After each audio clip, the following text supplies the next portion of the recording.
कर्नाटकाचे ज्येष्ठ काँग्रेस नेते आणि हल्याळ विधानसभा मतदारसंघाचे आमदार आर.व्ही. देशपांडे यांना मुख्यमंत्री डी.के. शिवकुमार यांच्या नेतृत्वाखालील होणाऱ्या मंत्रिमंडळाच्या दुसऱ्या विस्तारात मंत्रिपद देण्यात यावे अशी मागणी जौडा काँग्रेस ब्लॉक समितीने पक्षश्रेष्ठीकडे केली आहे.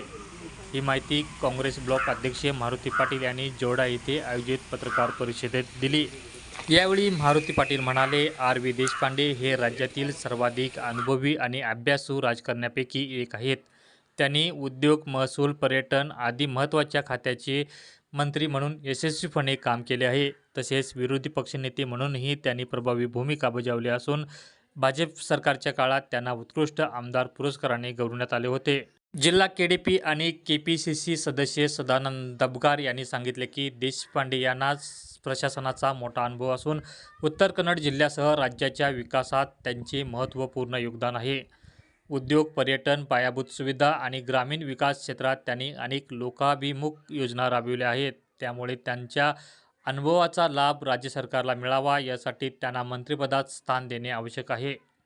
उत्तर कन्नड जिल्ह्याचे प्रतिनिधित्व मंत्रिमंडळात अधिक मजबूत होण्यासाठी तसेच जिल्ह्यातील विविध विकास कामांना गती मिळण्यासाठी आर.व्ही. देशपांडे यांना मंत्रिपद देणे गरजेचे असल्याचे दबगार यांनी स्पष्ट केले.